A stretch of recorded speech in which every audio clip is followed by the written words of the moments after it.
Hello and welcome to The Stinger, a superfan's guide to Marvel, Star Wars, and much more in fandom. I'm Josh Gann. With me today, he's been grinding tape on the numerous amount of trailers that have released in the past month. It's Trent Neely. How we doing, Trent? Oh, there's so much content, and yet we don't know if any of it's gonna actually be released this year. But we'll see. Everything is in limbo always. You can trust no release date, you can trust nothing. It's kind of like the quality of the content of what we're going to talk about today. So everyone, thank you for joining us today. We have a very, very special episode for you today. So as we make our way through the year of our Lord 2023, we've got a lot of shows that have wrapped up, a lot of movies that have wrapped up, and then we're looking onward to fall 2023 to some new shows and movies that are going to be hitting the calendar soon. And with that, we thought, what a great time to take a look back and to take a look forward. And we are introducing a new episode series on the podcast today. What was once a segment on the podcast whenever we had time is now a full episode. We are calling this the Daily Bugle. So, for all of you Spider heads out there, Spider-Man fanatics, you all know the Daily Bugle. You know J. Jonah Jameson. You know the notorious newspaper from the Spider-Man universe. And we're using that tagline basically as a way to dive into the news here on The Stinger. And we've got a lot of news to get to today. So on the docket for today, we've got a lot to cover, Trent. We've got first the reaction to Secret Invasion, the final episode. There's quite a lot of banter to get to about that show. And then we've got a lot of trailers to hit. Loki season 2, that trailer dropped last week. The Marvels trailer dropped, I think, a week before that, and then the final Ahsoka trailer was also somewhere in that time period. So we've got a lot of looking forward to do. Trent, just like general, what are your general vibes and feelings about kind of fandom content right now as we sit in August of 2023? I'm at this point where stuff looks interesting and I'm gonna see it, but I don't know. I'm not as oh, I cannot wait for this weekend, like the weekend Yeah, that this releases. It's a weird thing. It's definitely. I feel like part of it too is like we've just gotten good non-fandom content this year with yeah. like the Bear. Like I was like, oh, this is the thing that I most enjoyed watching so far this year. Not like I loved Guardians a lot. I loved Dungeons and Dragons a Mm-hmm. lot, but yeah, like it's definitely been like I don't know, maybe the fandom thing is it's not that I don't enjoy it, but maybe it's not like as like ravenous for it, if that makes sense these days. I totally get that. I totally understand that. I mean, we'll talk about it later too, but the whole Barbenheimer experience has, Hmm. like, I think really, really opened people's eyes and might cause some shifting in the industry a little bit too, because that experience was like an in-game level weekend at the movies, Hmm. and it wasn't fandom content, so which is a good thing. I think it's a good thing to have people excited about movies in general. Fandom content for me, I'm like, I'm picking and choosing what I am getting hype about. Yes. Is very much kind of where I'm at right now. Some of those things are on the agenda today. So, but I think with we're gonna transition into a less bright starting point for us today, and that is our first headline is the Secret Invasion finale, which was the worst rated single episode of television from the MCU on Disney Plus.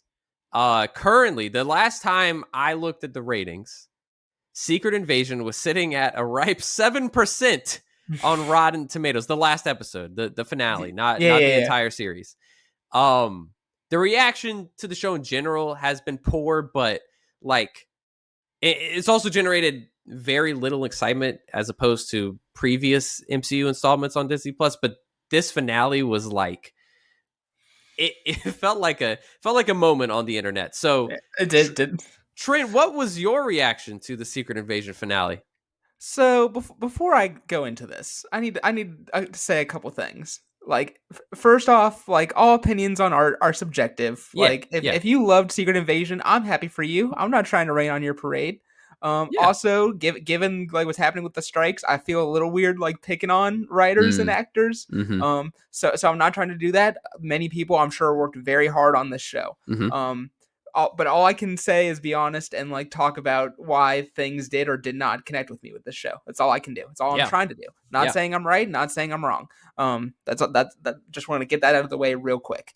Man, this show is so frustrating. Like yes, I think yeah, that's the biggest word that keeps jumping out to me because there's aspects and moments of this show that I genuinely liked. Like not even like reaching for compliments. Like I think Samuel L. Jackson like gives a genuinely good performance here. mm, I think Olivia Colman is outstanding in mm-hmm, this.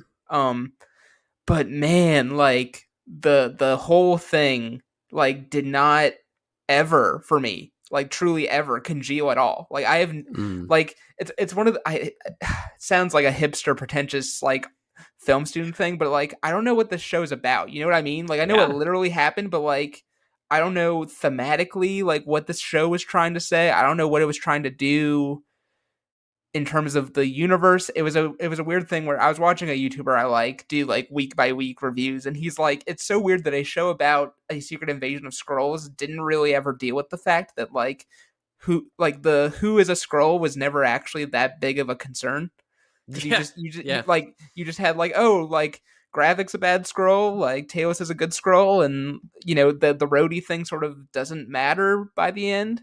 Um, and then everything else is just Olivia Colman figures it out by shooting people in like kneecaps. Like I don't know, man. Like again, really like the performances. Like the thing I liked the most about the show was I do think the relationship between Fury and Talos is like yeah, really good. yeah. Um, everything else, I don't know. Like, it just, I feel like I feel like something had to happen in the writing or the editing process with this. Like, it's so not congealed that I'm like something changed. I've heard a lot of people speculate that this was actually supposed to be what Captain Marvel 2 was going to be about, and then they Oh, decided to go in a more like cosmic and fun team building movie vibe instead of like the Secret Invasion. And so then they just retooled this to be a Nick Fury show. Again, that's not anything confirmed. That's just like a yeah, fan yeah, theory interpretation. I feel like something may have happened in the editing too, where they were just like they were changing what it feels like a show that just had a lot of change happen to it as they were making it. Um, and so yeah, man, I don't know. Like aside from the performances, I again I can't even sit here and talk about like what even bothers me fully because I'm not even sure I understand the show. Like, yeah, yeah. And I think that's fair. And you know, Trent, you are always on this podcast very clear about the creative process and how much goes into it, and we're not going to uh diminish everything that goes into it from the creator standpoint. But I actually like I feel in my opinion critiquing this show has more to say about the studio than it does about the creators, I think. yep, Because I truly I'm with you 100% of the way. Like I don't really know what this show was trying to communicate.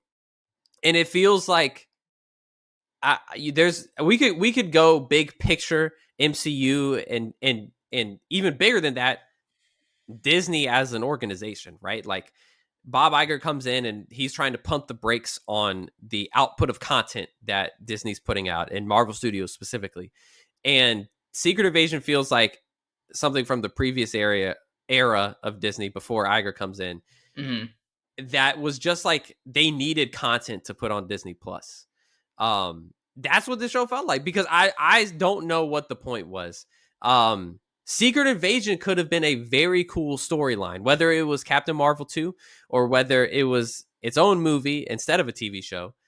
It could have been a really cool like idea to explore what important MCU figures are actually Skrulls, and we didn't know it for years. Mm-hmm. And it didn't do that at all. I I I want to talk about. So I watched this show very delayed This was the first. This was the first MCU Disney Plus show that I did not watch week to week. Actually, Mm-hmm. um, because I watched the first two episodes, and was like, okay, this is all right. Um, and there was other stuff, like you said earlier. The Bear was out at that time frame, and I freaking loved that show. And I couldn't conceive giving more time to Secret Invasion at that point. So I watched it all. I went on vacation recently, and I watched all four remaining episodes on the plane trips there and back. And I actually think it worked better that way. I think I would have been even more frustrated had I been watching week to week, because each week would have left me feeling more and more like, why am I spending my time watching this? Watching it in a binge format was a lot better. Um, I gotta talk about that insanely ridiculous fight between uh Kingsley Ben-Adir's character Gravik and Gaia in Mm-hmm. the final episode of Oh the yeah. season. I mean, Trent, what happened? What on earth were they thinking? What okay, so the Captain Marvel movie is an interesting thing. I think that movie's a little bit overhated personally. Yeah, yeah. Um, but I do think one of the valid critiques of that movie is that Captain Marvel gets like way overpowered by the end, and it's just Mhm. like she's just wrecking. And then I was like, oh, this show will have to deal with that. And then the show goes ahead and gives Amelia Clark not just Captain Marvel's power table, but literally like everyone in the entire MCU except for seemingly like Scarlet Witch. Like Yeah, every yeah, other at power she's got. Like she's got yeah. Hulk, she's got Abomination, she's got Drax, she's got Groot. Like she has everyone. And Yeah. I'm like, okay, well, I all these stupid, tweets and conversations about like who's the most strong like Marvel kid, like that's done. We know who it is Right. now. Yeah. Um And it's not and even a character we care about. Like, you just introduced no, her to us. yeah, and to be clear, I'm an Amelia Clark fan. Like Right, I right. watch Game Yeah. of Thrones. Like she's great in that little or not great. Last Christmas, like cute little Christmas movie. Like Oh, like yes. she's charming. Like Amelia Yeah. Clark's a great performer. This is not about her, but like as a character, like she just comes into the show just like I'm a broody teen upset at my parents and I'm taking it to the extreme by Yep. joining this organization, and now I'm like the most OP'd person in the entire MCU. um I don't know, man. It's wild. It's so um frustrating. It's so frustrating to me. I almost like fell out of my chair laughing when like when she disguises Nick Fury and like Yeah. the Hulk punch happens and it's you still think it might be. I'm like, I swear if they gave like Yep. 70-year-old Nick Fury all these superpowers, like I no. was gonna lose my mind if that happened. I thought that's what it was. I genuinely thought it was Nick Fury getting superpowers, because I knew that the episode was like really poorly received before watching it. I was like, oh my god, this is what they did. They gave Nick Fury superpowers. That's horrible decision, but they did it, and it's just everything from after they capture the president, after the attempted assassination on the president, and then Gravik decides to change his plan last minute. They're going to fake this missile strike on Russia, and now he wants Nick Fury to come to him. It was just all so confusing to Oh, and then they me. did the thing that I hate that Marvel's been doing with a lot of their villains recently, where it's like not that whatever the villain's been doing was ever okay, but like you had the thing at the beginning where it's like, oh, you kind of can see where they're coming from, Yeah, and then like by episode 4 or 5, it's like we got to have them do like something super sketch so that yeah, they're evil. Like Gravik kills all the scrolls. It's yeah. just like in Falcon and the Winter Soldier when Carly, right? That was her Mm-hmm, name. Like mm-hmm. she like blows up the random United Nations office with civilians, and her colleagues are like, "Hey, that was kind of messed up," and she's like, "We're at war." And it's just like, man, they do this thing where they create really compelling, complex characters, and they're like, "Oh, but it's a villain for the MCU, so we gotta like shove them hardcore Yes, into unreasonable, unhinged, bad person." I'm glad Um, you said that. and that was weird. I don't know what like Gravik went from super interesting to or not super, but compelling Yeah, to like he's just a dude who's angry at everybody and wants to kill everything. Like I I don't know. thought I thought Kingsley Ben-Adir was my favorite part of the show, actually, because he took. I just think he took a really hard character to make seem realistic and just put a ton of energy into that. Like his performance was great. I thought Yeah. the finale episode when he's screaming at Nick Fury or supposed Nick Fury under the reactor thing. I thought that was a great moment for him. Yeah. Yeah. I really enjoyed him. I really enjoyed Olivia Colman. That I just will never, ever, ever forget that Super Skrull fight between Gaia and Gravik, and not think is one of the most ridiculous, hokey things I have ever laid my eyes on in any of this fandom content. I mean, it like, wow.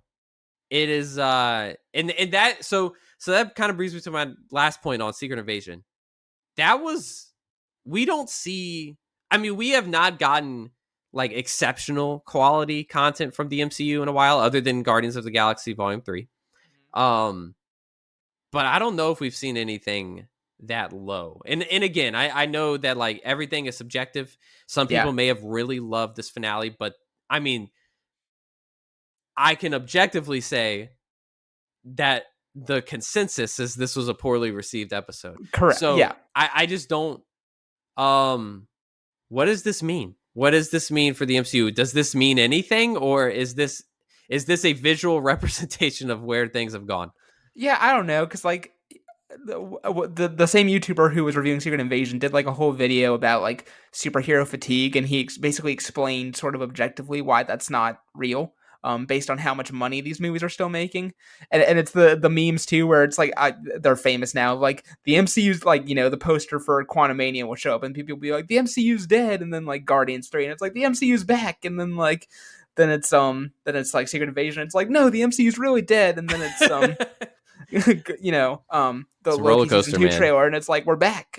So I don't know if it means any. For me, the only thing this means is Marvel either needs to stop making the Disney Plus shows, or stop making them as these like 6-hour movie thing. Like the Yes. way they are making these shows is clearly, for the most part, not connecting. And if people say, well, what about Loki? Loki's the only one that's had multiple seasons and is functioning like a TV show. Yep. But the rest of these, where it's just like, we're gonna make a 6-hour mini movie, like it's not connecting, I don't think. Yeah. Even the ones that people like I liked Hawkeye and Uh-huh. Miss Marvel, and I really liked WandaVision, but generally to audiences, I don't think it's working. Yeah. I think to me what this means is, and they're already in the process of this, right? That there has to be a pump the brakes halt on this like hyper speed production of content. Mm-hmm. They're already doing that, and the writer strike is actually like going to help slow that whole process down, believe it or not. But I think this means for me and for a lot of other people who have loved the MCU, grown up watching it and loving its characters and movies, that I just like, I'm gonna have a skeptical eye, like coming into almost any show or movie. Like I think, with the exception of Loki season 2, actually even Loki season 2, like it's a different creative team behind it. Like I there's not much that I can go into anymore without like being a little uncertain Sure. about the process. Because I think, like, you look at Secret Invasion and you have Samuel L. Jackson, Olivia Colman, Don Cheadle is in this, Kingsley Benadir, Emilia Clarke. Like, these are big names. These are big names and devoted and proven actors and actresses. And I know they did not like just give this 50% effort. I know they didn't.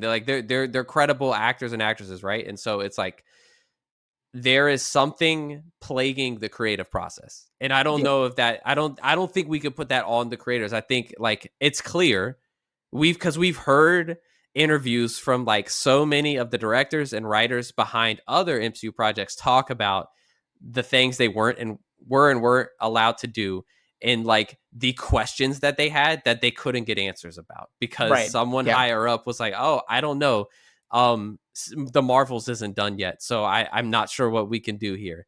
And No, so there was the thing that Peyton Reed talked about. I mean, I have a lot of issues with Quantumania, but he talked about for like the visual effects. I think it was him, maybe it was somebody else, but they literally said like our visual effects artists were told to like go away from Quantumania so that they could tighten up the stuff for Wakanda Forever. Like that yeah, got the emphasis of the visual effects. And you know what? Like the visual effects in Wakanda Forever are better, to be fair, yes, than the they ones in are. Quantum. Like I was like, oh, I see that. Like yeah, this had more resources dedicated to it. Oh, 100%. They 100% did. And that's the part that's exactly what I'm talking about here. That what this means is that there has to be a change in the the pipeline of content. We can't be working on 3 movies and 4 shows all at the same time and expect them all to turn out quality. So, yeah. That's that Secret Invasion. Yikes. Really a tough time out here in the Disney Plus streets. Yes, But yes. But there's a ray of hope that also emerged in the last exactly. week or so. Exactly, Trent. Why don't you take us into that ray of hope? So finally, after people wondering, because they knew it was coming out this year, after months of like, when are we going to get a trailer? When are we going to get a trailer? We finally have our first trailer for Loki season 2.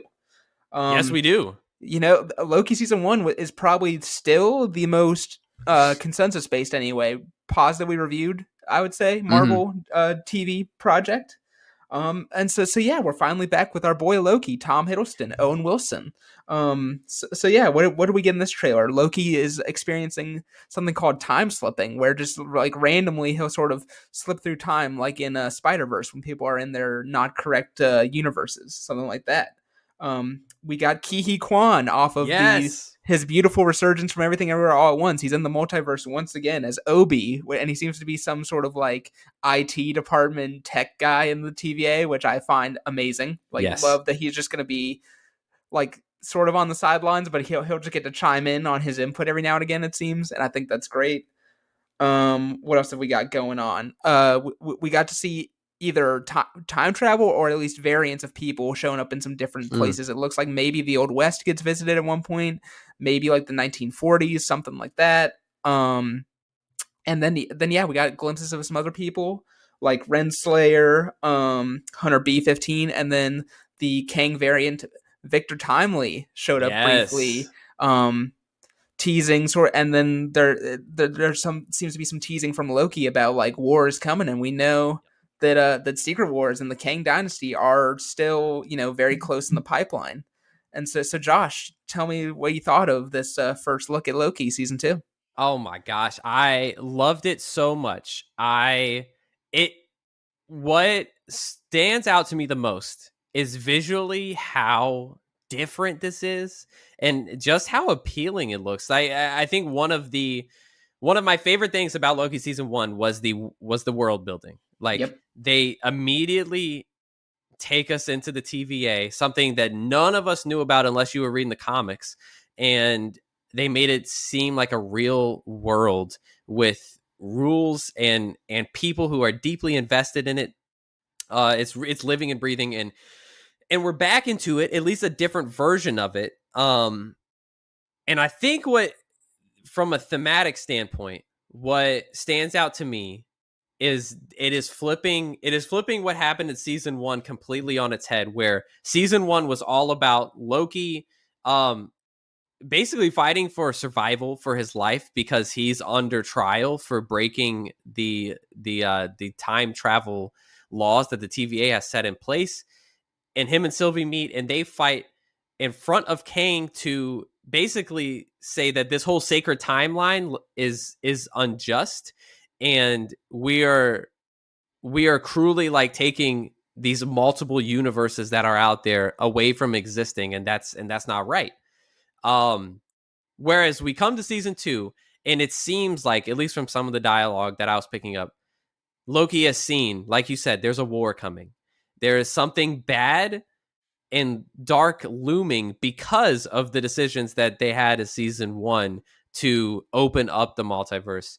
And to see him now switch into the mode of fighting for order and some kind of structure in the multiverse is going to be really interesting, because that you think that is exactly the opposite of who Loki is as a character. He is the god of mischief, Right. right? So what does that mean for him in this new role. So I loved it. I loved it a ton. Trent, what about you? Yeah, no, I mean, because I've talked about this before. I liked season one of Loki a lot, a lot. Hmm. But I was sort of bummed. I was like, man, this is so much about like Loki and Sylvie's relationship, which I get for the story they're telling. But I wanted to see more of like the time travel and the hopping through the different variants and stuff. And it seems like Yes. season two is exactly more of that, and very I know you haven't seen the show, but very Doctor Who vibes in this season two trailer. Ooh, Like this is very interesting. much how Doctor Who functions, where it's like there's a thing going on in this place, we got to go there, fix it, and that's sort of what we're doing for the episode this week. So that sort of change in tonal shift is great. Like you said, this idea of Loki spending his whole life looking out for himself and just sort of wrecking havoc for the fun of it, now fighting for, if not perfect structure, some form of Hmm. structure. Hmm. And then yeah, we gotta see what happens with, because there was the season one cliffhanger, right, where like Mobius didn't remember him, and Right. this trailer didn't directly address any of that. Interestingly, um, so I'm curious to see what happens there. Sylvie also has a different Hmm. vibe. We only heard a couple lines from her, but different vibe than what I would have thought. Where she killed he remains at the end of season one, and then it was sort of like, oh, she's gonna do her own thing, but like she seems sort of scared of Yeah. there's a line where she's like, we can't keep like playing gods or whatever, and I'm like, oh, that's different, because I thought that was sort of her whole journey at the end of the first season. Right. So Right. I'm very curious to see where they pick things up with Sylvie. No, I'm really excited for this. Yeah, probably even before the strikes happened, probably like the most anticipated MCU project, TV or movie for me at this point. Oh, same. Absolutely. 100%. We talked about like the trailer didn't address Mobius. He doesn't remember Loki at the end of season 1. And this gives me just thinking about this gives me Good Place vibes. Yes. Like at the end of season 1 when it is there the Good Place is reset and they have to start from square one, and you have to go into season 2 wondering, "Oh my gosh, how are they going to figure it out again?" Hmm. It seems that similar plot line. Like how is the show going to handle characters that we know are supposed to be acting differently without knowledge of certain things, and how will these different versions react when those things are revealed to them? That's something that they got to like handle right, because there should be a different reaction. The fact that Sylvie has a different vibe to her in this trailer, I think is good. That's a good thing, because like this is a different version of that character. This isn't the same Sylvie we knew in season 1. So for that, I'm very excited. Um, I the key the Kiwi Kwan thing. I'm so excited to see him So in this excited. show. It's like, but and the thing is, like, he was featured kind of heavily in this trailer, so I'm hoping that we actually get more of him than just a minor support character. Like, I hope he's like fourth on the call sheet here, like really cooking in this show. I don't know. We'll Yes. we'll see. I did want to ask you. So, I mean, I feel like the elephant in the room, and Hmm. and we can't really talk too much about what what this means is obviously the Jonathan Majors trial is coming up. Yep. And we don't know, like there's been like a lot of evidence in both ways of what the outcome of that trial could be. Um how much Kang do you think we're going to get in this show? Because I have to imagine the trial of Jonathan Majors looms into how the show is going to be and eventually wrapped up. My pure guess at this point, with the information that we have, is I feel like the reason we didn't get a trailer for a while is they were seeing how things were going to emerge publicly, and Yeah. for whatever reason, again, I think the trial is literally happening like right now as we're recording this. Like it started like 2 days Mm, ago. So I don't want to say anything definitive. I feel like Marvel is like, it seems that they're at a place where I haven't heard any reports that they changed anything or removed anything. As far as it was always the plan for him to not be in every episode, but to yeah. be in several key ones. And it seems to me that Marvel is like, okay, most people probably know that we filmed this entire season of TV like long before any of this came out. We're just gonna release it as is, and then if further things come out when we get to like time to film the Kang Dynasty or something like that, like we'll reevaluate. But nobody knows at this point what's going to happen. So I think that they're just like, hopefully people know that, or not hopefully, you know what I mean? Like people Yeah. know that we filmed this before, and things will happen. I think it's not an apples to apples thing, but it was the thing with like the Flash, right? Where some Oh people yeah. didn't Yep. didn't didn't watch the movie because of the Yep. Ezra Miller stuff, and that was like an opinion people had and a stance people Hmm. took. Some people were like, "Hey, this movie was made long before a lot of that stuff came out," and so yeah, I think individual people might boycott Loki because of that, Yeah. might not. I totally think it will be an individual thing, but I think Marvel seems to I think they're going to stick with whatever they made for now, and then I do think it will depend on where the trial goes as to whether we see Kang return in this exact incarnation for any of the movies or stuff like that.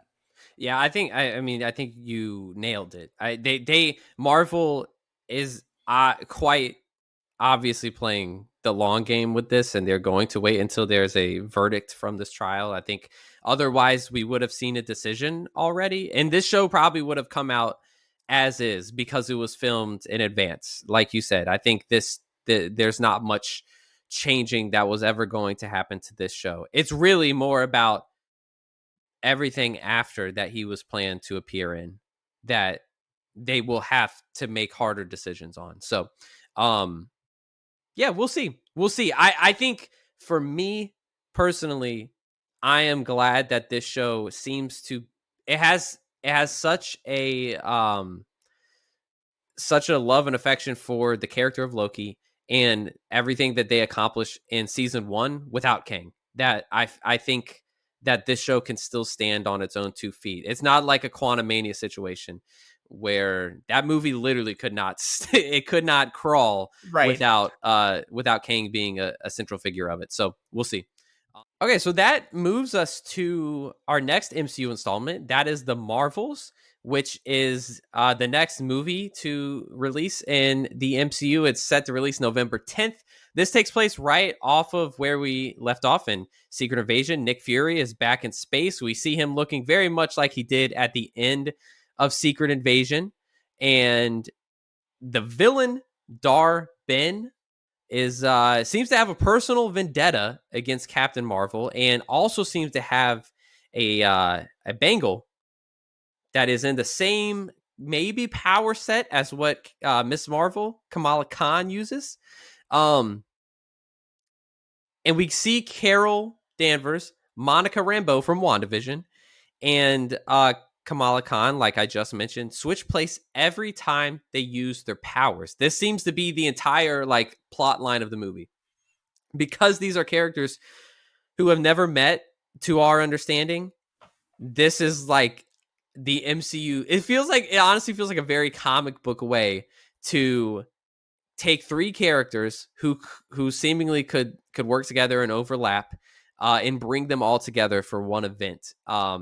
Their powers are entangled somehow, and we're gonna find out in this movie. We will probably see some inklings of the Skrull and Kree war coming to an end.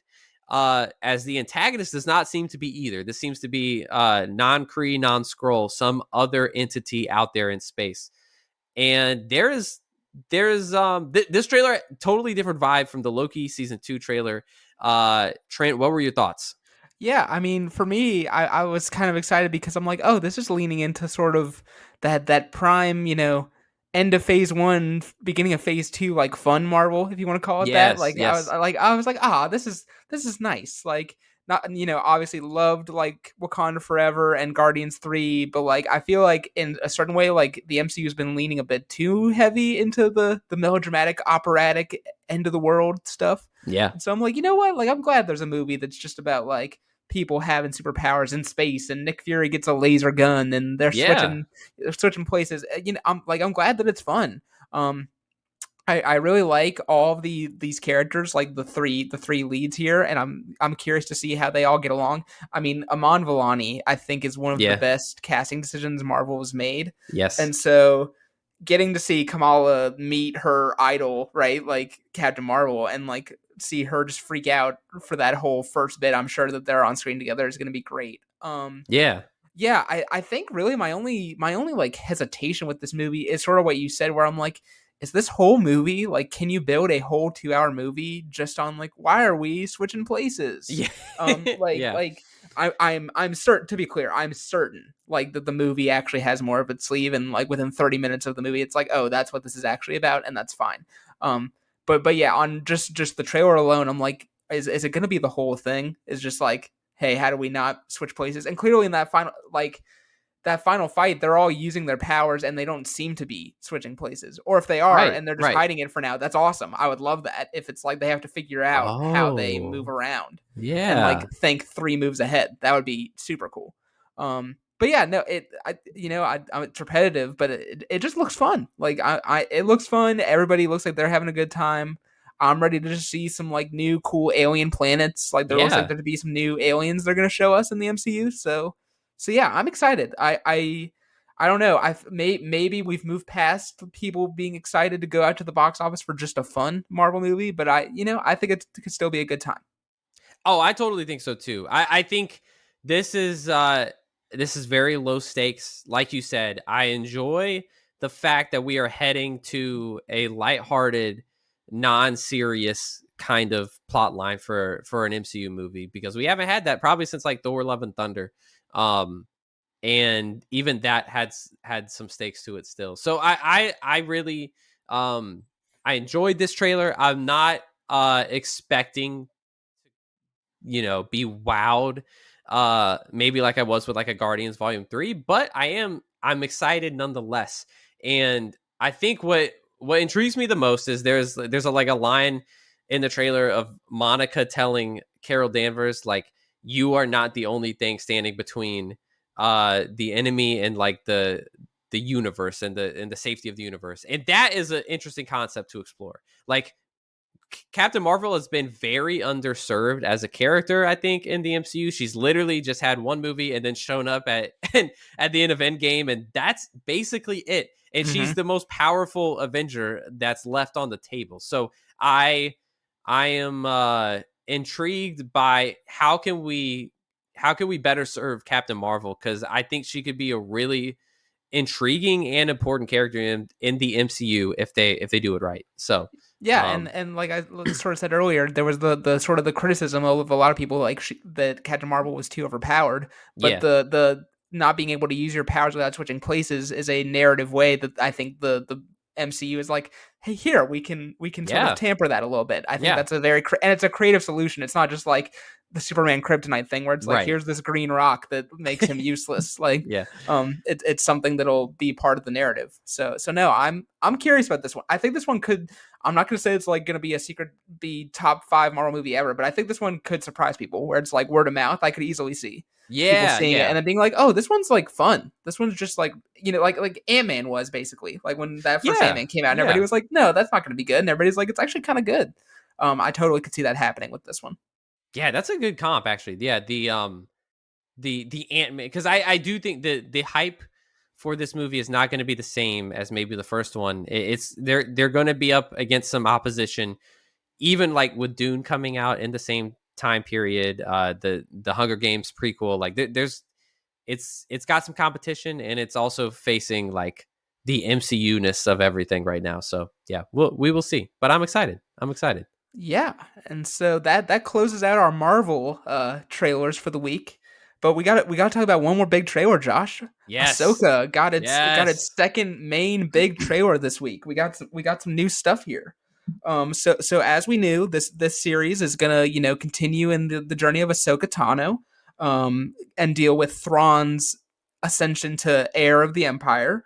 Um, and then we have these new characters, Balin Skull and Shin Haiti, who are dark side force users of some kind. It's sort of unclear in Mhm. this trailer. Are they Sith? Are they just like mercenaries? Like what's their deal? We even get a line where Balin says like Anakin spoke highly of you to Mhm. Ahsoka. So like this dude knew Anakin. That was a big thing. Um, we get the turn of Hera Syndulla, played by Mary Elizabeth Winstead. Very excited by that casting. Mon Mothma's back in action. You know, they're trying to keep the rebellion going. But the big thing with this trailer was that it had a lot to do about Ahsoka's relationship to Sabine, and Yes. the sort of, I guess, revelation, or something that people have been talking about a lot online, is that Ahsoka was training Sabine, and sort of left her behind. And it's like, okay, so is this going to say Sabine as a Force user, or just that Yeah. Ahsoka was training her just as a general sort of mentor mentee relationship? Because we do see Sabine using Ezra's lightsaber at Yeah. one point in this trailer. So it'll be interesting if yeah we get a Jedi reveal, or just like, hey, like, we've moved beyond just, the Jedi bloodline thing from Rise of Skywalker, and lightsabers can be used by anybody. Yeah. And then the other big thing of like is, how much of this show is going to deal with the search for Ezra. Um, Hmm. and so yeah, what were your thoughts, Josh, to this main trailer here? I am so excited. Like, honestly, like, if we're being real, out of everything that we've talked about today, Ahsoka is what I would put all my chips on. Like, I Me would put too. all my chips in on Ahsoka because, man, I never finished Rebels. And so over the past week, it hit me. It dawned on me that it's August, and I have about 20 days until Ahsoka season 1 premieres. So I need to finish Rebels if I want to, like, be up to date. I know how it ends in theory, but, like, I want to know the character beats heading into this Ahsoka show. So um Dave Filoni is really just, he's got such a good grasp on this set of characters. Mm-hmm. 4 seasons of Rebels plus all of the Clone Wars that he produced, and the storyline of Ahsoka going from Clone Wars to where we are now in Ahsoka. Um, I I just can't wait to see what he does, because um Filoni has the best grasp of anyone producing Star Wars content right now on the kind of mythos of Star Wars. It's not simply like you've got Andor, for example, where Tony Gilroy is just like, his writing is a masterclass, and he could be writing an HBO prestige TV drama right now, and he basically just did that for Star Wars. But Filoni is like, all these themes that you saw in the original trilogy and the prequels growing up, like, I'm going to hammer in on those, but with different characters and in the kind of like nuances and gray areas of the saga. And I'm going to explore those gray areas more than maybe you got to see in the movies. And so for that, I'm really excited, because Ahsoka is a great character, where she is definitely like a righteous, like, hero, but she's a little bit of a rebellious one, because she doesn't follow the order like her master did, or like Kenobi did, or those. And so, like, all of that has me so fired up, and I think this trailer just, it kind of was verification for me that, like, oh yeah, yeah, like Filoni knows what he's doing here. All these actors and actresses that are involved, like, they're really leaning into the animated portrayals of those characters, and I'm excited about that. So how about you, Trent? I just spoke a ton. No, no, I agree with everything you said. Yeah, really excited about Rosario Dawson's casting. I thought she was great in like the Netflix Marvel series, if you Yeah, people remember her from those. Um, like I said, I'm a big Mary Elizabeth Winstead fan, so the fact that she's playing Hera is like, yes, yeah, please. Um, and yeah, the show seems to also be leaning into the fact that, like, even though, like, the joke is always like Dave Filoni is obsessed with Ahsoka and like done so much, what more is there to do with her? But the show seems to be leaning into the fact that, like, there's a couple lines in this trailer where it's like she's actually having to think back on like her journey, like she's actually having to think about that and what she wants to be in this universe. I think that's a super cool introspective journey. We know Hayden Christensen. He's on the cast list. yeah. And He sure is. people are debating. They're like, is this as Vader? Is Vader gonna duel Ahsoka, or is this as some Anakin flashbacks or other stuff that Anakin's gonna pop up? I'm curious to see. I'm glad Hayden is getting this big welcome back into the Me Star Wars too. universe. Me too. Yeah, if I had to guess, if I had to put money on it, I'm saying it's Anakin. Mm. I which would be like that would be my preference, but it would also be like, oh my gosh, like the possibilities there are pretty spectacular. Like that would be unlike many things that we've seen on screen for Star Wars to go back in time like that, or to Mm. explore a branch timeline. I don't Ooh. know. I don't know. Ooh. We'll see. We'll see. But I'm very, very excited for Ahsoka. August 23rd cannot get here soon enough for me. Yep. And supposedly this is going to be like a very big thing that's going to lead into Dave Filoni's movie. Because Yeah. I Yeah. think it's pretty clear that Dave Filoni's movie is going to be about like the actual fight against Thrawn. I do not think the Yes. Thrawn stuff is getting resolved in this series. I think Yes. this is much more about introducing the threat of Thrawn and rescuing Ezra and Ahsoka dealing with her stuff more than resolving the Thrawn conflict. That's Yeah. my guess. Um, but That would yeah, be I'm that would be with my you. guess too. Yeah, I'm with you. I'm excited. August 23rd. It's marked down on the calendar, Let 100%. Let's go. Okay, so Trent, I think that's gonna wrap up our trailer talk. We've kind of hit all of the agenda points for today, and with that, we're going to return to our segment, the Watcher's Domain. So here is a chance for us to talk about what we've watched since our last episode, and give a little bit of a mini review on it. So Trent, what would you like to talk about today? I gotta talk about Mission Impossible: Dead Reckoning Part One, Josh. Yes. I finally saw it. If you guys remember when we did our kickoff of like what are we most hyped for this year, and then when we did our like midpoint year in review, what are we most excited for the rest of the summer? Like this was like near the top of the list. Like I wanted to see Tom Cruise do some crazy stuff, and you know what? I went to the theater and I saw Tom Cruise do some crazy stuff.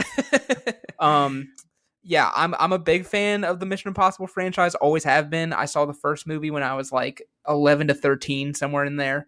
Watched them as they came out, and then got really hooked on the series when Rogue Nation came out in 2015. It was a big thing because I actually did some summer classes at VT before I officially started my freshman year. So that was the first movie I saw at Frank's. That was Oh, sort of I like, didn't know that. so it's tied up in like the core memories of like this new chapter in life, like go to college and get adjusted to that, and then go see the new Mission Impossible. So yeah. And then Fallout, I am obsessed with. I think that it's one of the best action movies ever made, straight up. Um, Wow. and so yeah, very excited to see this one. The trailers have sort of been very scarce on the plot, but people have seen the clip of Tom Cruise. He rides a motorcycle off a cliff. I mean, what more do you need to know? Um, I will say I don't want to spoil things too much, but I will like the fact that we have entered a strike that is in part due to like how AI is going to be used in art, and this movie has Ethan Hunt fighting against an AI system. Like that is truly the antagonist of the movie. I'm not making that up. I did not realize that. Okay. Yeah, that's not it. That is not a spoiler. Like you learn it within the first 5 minutes of the movie. But the way they use that and actually tie that into the crazy action of this franchise is just great. This movie's interesting. I could see it polarizing Mission Impossible fans because it is at times it is the most like existential melodramatic mission movie. At other times it is full like Charlie Chaplin like comedy, physical comedy, like bonkers zany. Like there's a whole relationship between two characters that is built on just because of a car chase, basically. Like they start the scene kind of against each other, and then by the end they're kind of more, they're not like friends or allies, but they're more on the same page. And that's to me the biggest asset of the movie is how much of the story is told through these incredible action things that Tom Cruise does. Haley Atwell from Mm-hmm. Peggy Carter from the That's MCU. right. She joins the franchise. She's great in this. She might be like the MVP in terms of the performances on this That one. is awesome. And the last 30 minutes, it's not quite as thrilling as like Maverick, the visceral thrill of the jets, but like this is one of my favorite third acts I've seen in a while. They do some Oh. incredible stuff that I don't even want to hint at. That I'm like, yes, like I was smiling ear to ear. My parents smiled ear to ear. This movie also is nearly 3 hours, and we like neither I or my parents felt the length. We were like, oh, it's done. Like, boo, we want more. Um, so yeah, I'm hoping these strikes resolve so that hopefully Dead Reckoning Part 2 comes out in 2024 still. But yeah, great time at the theater. I know everyone went to see Barbenheimer. And it's kind of fallen behind on the box office. But now that that's done with, I think people 100% should go out and see Dead Reckoning Part One. That's my plan. So like I have not seen Dead Reckoning yet, and so I it was one of those things where like I wanted to see it, and then Barbie and Oppenheimer came out, so like that's where my focus shifted. But now I've heard nothing. I mean, absolutely nothing but glorious, glowing reviews of Mission So good. Impossible. So I just can't believe we got all three of those movies back to back to back like that. I Like know, it's that wild. that's crazy. But okay, so I'm gonna put you on the spot, Trent. As a Mission Impossible guy, like where does this one rank?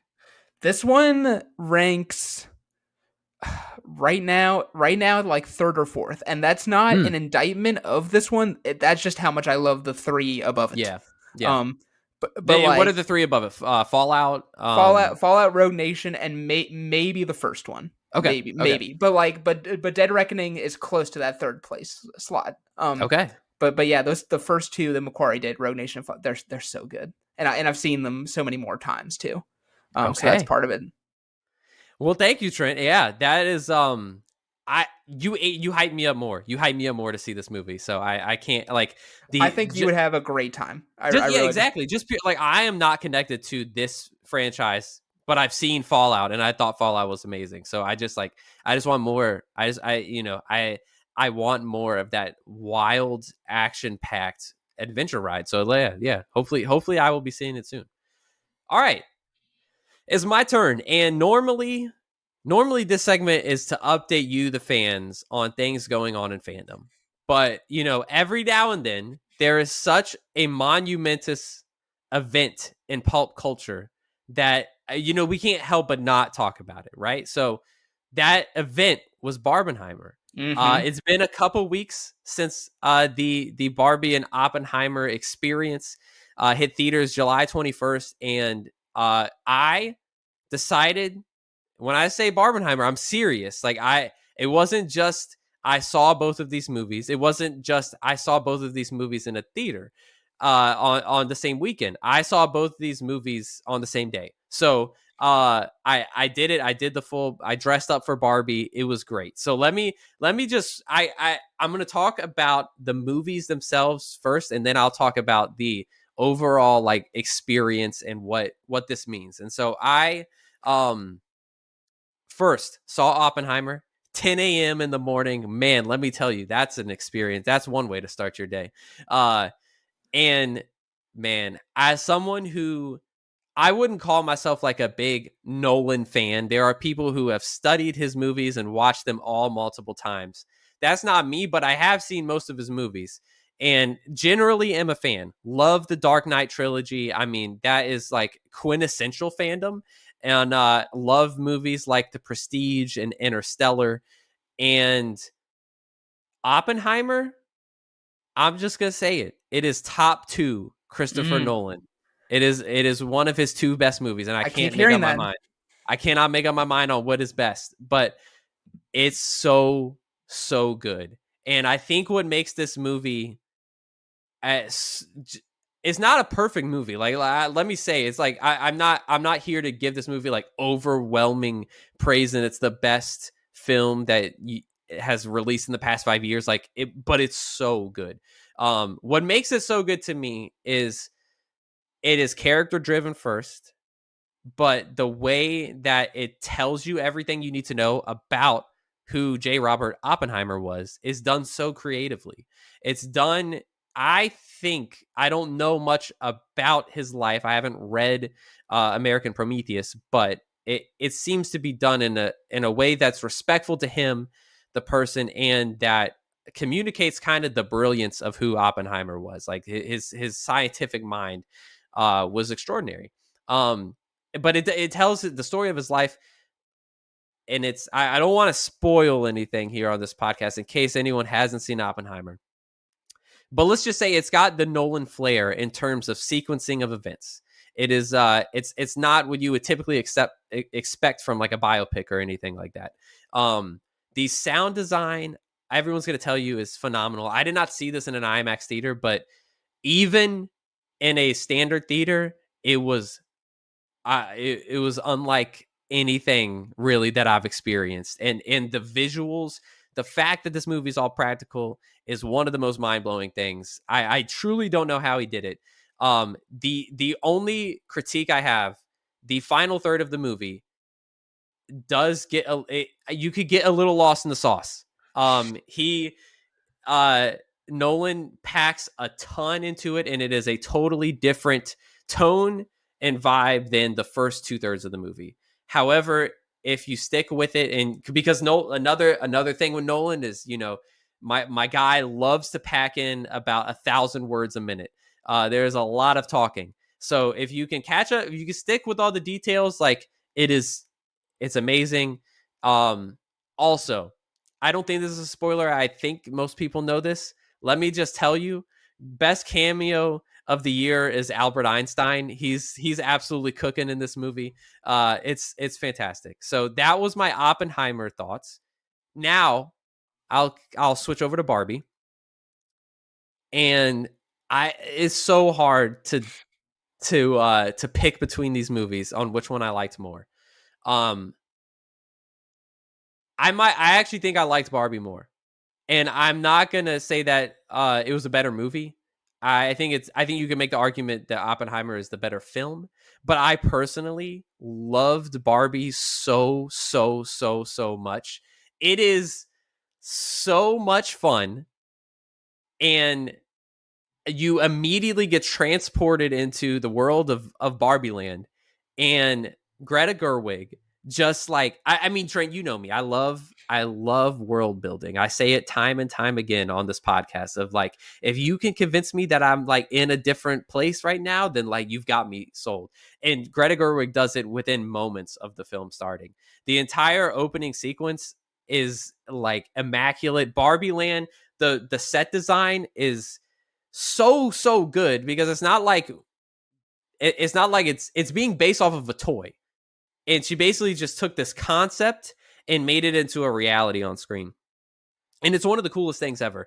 Margot Robbie and Ryan Gosling are batting 1,000 in this movie. I mean, they are Ryan Gosling especially, like, oh my gosh, is he like you could tell in all the interviews leading up to the Barbie release that he is like fully engaged, because he's acting as Ken even in the interviews, man. Like he is fully Ken in everything he's doing.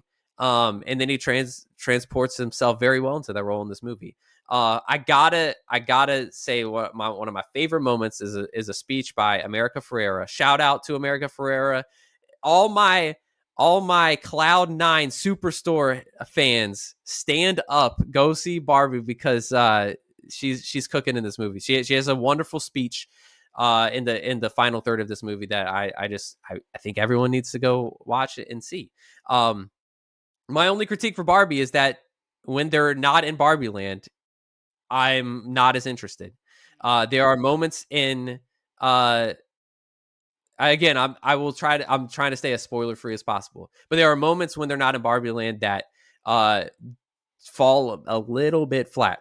The comedy is just off the walls good in this movie. It is like you are laughing every moment.